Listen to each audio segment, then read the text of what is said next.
All right, so this strategy for working with trig identities is the opposite of making the common denominator. So instead of putting two fractions together, we're going to split two fractions apart.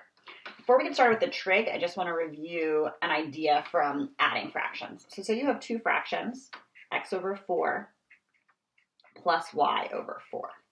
So you have two fractions, they have a common denominator. So our fraction algorithm says that we would add the numerators and keep the denominator the same.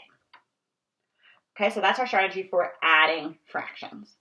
We are going to use this exact same idea, but we're going to do it backwards. So we're starting with something where we're adding in the numerator, and we have our denominator, and we're going to make two fractions where we keep the denominators the same, and we split up the numerator. This strategy would work whether this was addition or subtraction. So again, same strategy here. We're now just going to apply it to trigonometry. So we have, again, left-hand side definitely is more complicated. So we're going to take these, we have two terms here, one denominator here. So when we split it up, each of those terms is going to keep the denominator. So we're going to have cosecant x over cosecant x minus sine x over cosecant x. And we're still wondering if that is equivalent to cosine squared x. So again, all I did there was the algorithm for fractions. I just did it backwards. Common denominator, so the denominator stays the same. And here I'm just subtracting the numerators. Here I just broke them up. It's kind of like if you think about it going backwards. So from here, now I'm going to use some of my other strategies. Well, first off, before I do anything else, I can see that cosecant over cosecant is just going to make one giant 1. So now I'm left with 1 minus sine x over cosecant x. And I'm wondering if that's equivalent to cosine squared x. From here, I'm going to use a different strategy, which is change everything to sine and cosine. So I'm going to leave the sine since it's already sine.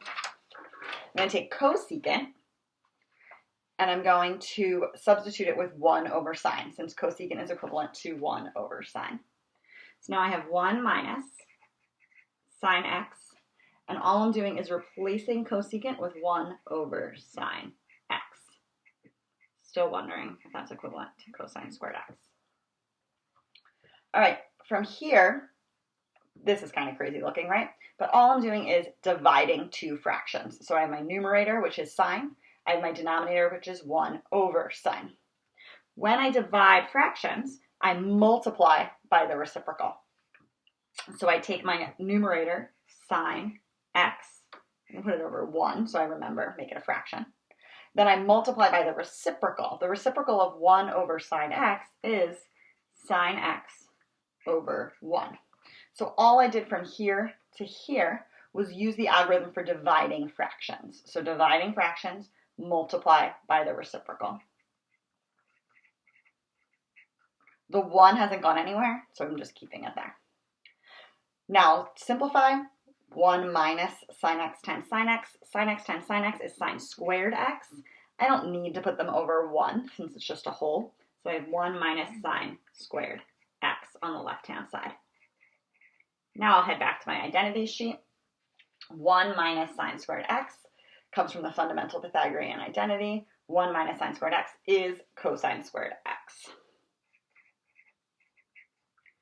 So now I know my equal sign to be true, and I have finished the proof.